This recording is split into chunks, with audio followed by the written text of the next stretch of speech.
আপনি জানেন কি কিছু অ্যাপস আপনার ক্যামেরা, আপনার কন্টাক্টস নাম্বার, আপনার মাইক্রোফোন, এমনকি আপনার লোকেশনে ঢুকতে পারে আপনার অনুমতি ছাড়া। আজকে আমি দেখাবো কিভাবে আপনার মোবাইলে থাকা অ্যাপসগুলোর নিয়ন্ত্রণ আপনি করবেন খুব সহজে, মাত্র 1 মিনিটে। আপনি যদি এই অ্যাপসগুলো নিয়ন্ত্রণ না করেন তাহলে কিন্তু আপনি বড় ধরনের সমস্যার সম্মুখীন হতে পারেন। তো চলুন, শুরু থেকে শেষ পর্যন্ত আমি আপনাদের দেখিয়ে দিচ্ছি। মূল ভিডিও শুরু করার আগে আপনাদের একটা ইনফরমেশন দিয়ে রাখবো। প্রথমত জানতে হবে অ্যাপ পারমিশন কি। অ্যাপ পারমিশন হচ্ছে এমন একটা বিষয়, আপনার ফোনে থাকা অ্যাপসগুলো আপনার অনুমতি ছাড়া camera, microphone, contracts, location, file and ডাটাতে ঢুকতে পারে। তো চলুন বিস্তারিত জেনে নিই এটা কিভাবে আপনি বন্ধ করবেন আর অ্যাপসগুলো কিভাবে নিয়ন্ত্রণ করবেন। এর জন্য প্রথমত আপনি আপনার মোবাইলের সেটিংস অপশনে চলে যাবেন। সেটিংসে যাওয়ার পরে নিচের দিকে আসবেন। নিচের দিকে আসলে অ্যাপস নামে একটা অপশন পাবেন, এই অ্যাপসে ক্লিক করুন। এটা যে কোনো স্মার্টফোনে আপনি পেয়ে যাবেন। তারপর এমন একটা ইন্টারফেস পাবেন, এখানে দেখেন পারমিশন নামে একটা অপশন আছে, এই পারমিশনে ক্লিক করুন।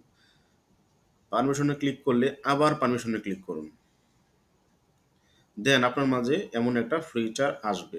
এখানে দেখেন দেখাচ্ছে আমি ক্যালেন্ডারে কয়টা অ্যাপসকে অ্যালাউ করে রাখছি, কল লগসে কয়টা অ্যাপসকে অ্যালাউ করে রাখছি, ক্যামেরাতে কয়টা অ্যাপসকে অ্যালাউ করে রাখছি, কন্টাক্টসে কয়টা অ্যাপসকে অ্যালাউ করে রাখছি, লোকেশনে কয়টা অ্যাপসকে অ্যালাউ করে রাখছি, মাইক্রোফোনে কয়টা অ্যাপসকে অ্যালাউ করে রাখছি। এভরি বিষয় এখানে দেখাচ্ছে, আপনার ফোনেও এভাবে দেখাবেন। তো আমি যে অ্যাপসে এই অ্যালাউগুলো দিছি তারা কিন্তু আমার ক্যামেরাতে ঢুকতে পারছে, তারা কিন্তু আমার কন্টাক্টে ঢুকতে পারতেছে, তারা কিন্তু আমার লোকেশনে ঢুকতে পারছে, তারা কিন্তু আমার মাইক্রোফোনেও ঢুকতে পারছে। এতে কি হবে, বিপদে কিন্তু আমিই পড়বো। আমি যদি এখনই এই অ্যালাউ সিস্টেমটা অফ না করি তাহলে কিন্তু বিপদে আমিই পড়বো। তারা আমাকে যে কোনো ধরনের ব্ল্যাকমেইল করতে পারে এই অ্যাপসগুলো। তো প্রথমত আমি কন্টাক্টসে গেলাম। আপনিও এইভাবে আপনার কন্টাক্টসে যাবেন, ক্যামেরাতে যাবেন। এই দেখেন এখানে আমার প্রত্যেকটা অ্যাপস দেখাচ্ছে যে কাদের আমি পারমিশন দিয়ে রাখছি। যেমন আমি গুগলকে পারমিশন দিয়ে রাখছি, জিমেলকে পারমিশন দিয়ে রাখছি, মানে এখানে সব কিছু দেখাচ্ছে। মিটকে পারমিশন দিয়ে রাখছি।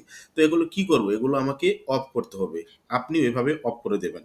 যেহেতু পারমিশন দেওয়া আছে আমি এগুলো একটা একটা করে অফ করে দিচ্ছি। আপনিও এভাবে অফ করে দেবেন। যদি অফ না করেন তাহলে কিন্তু বিপদে আপনি পড়বেন। তা এটা ছিল কন্ট্রাক্টস। এখন আমি ক্যামেরাতে যাব। এই যে ক্যামেরাতে গেলাম, এখানেও কিন্তু সেম দেখতে পাচ্ছি যে আমি কাদের কাদের এই পারমিশনটা দিয়ে রাখছি। ক্যামেরা পারমিশন দিয়ে রাখা আরও সিক্রেট একটা সেন্সিটিভ ইস্যু, এটা অবশ্যই বন্ধ রাখবেন। এতে আপনার প্রাইভেসি যে কোনো সময় লিক হয়ে যেতে পারে। তো আমি যেগুলোতে ক্যামেরা অ্যাক্সেস দিয়ে রাখছিলাম এগুলো অফ করে দিচ্ছি। আপনি এভাবে অফ করে দিবেন। তারপরে মাইক্রোফোনে যাব। আপনি এভাবে মাইক্রোফোনে যাবেন, গিয়ে যেগুলোতে অ্যাক্সেস দিয়ে রাখছেন যে অ্যাপসগুলোকে এগুলো বন্ধ করে দিবেন। তারপর লোকেশন মোস্ট ইম্পর্ট্যান্ট একটা বিষয়। কারণ এই লোকেশন আপনি কোথায় আছেন এই অ্যাপসগুলো কিন্তু সহজে ট্র্যাক করে আপনাকে খুঁজে বের করে ফেলবে, যা আপনার প্রাইভেসিকে প্রচুর পরিমাণে লিক করে দিবে। তো আমি আমারগুলো অফ করে রাখতেছি, আপনিও এভাবে অফ করবেন। আর এইভাবে অফ করে নিজে নিরাপদ থাকুন, নিজের মোবাইলকে নিরাপদ রাখুন, অ্যাপসকে নিয়ন্ত্রণ করুন। তো আজকের মতো এখানে ভিডিও শেষ করব। আর এই চ্যানেল ও পেজে নিত্য নতুন ভিডিও শেয়ার করা হয়, আপডেট ভিডিও। চাইলে আপনারা সাবস্ক্রাইব করতে পারেন, পেজটাকে ফলো করতে পারেন। আল্লাহ হাফেজ।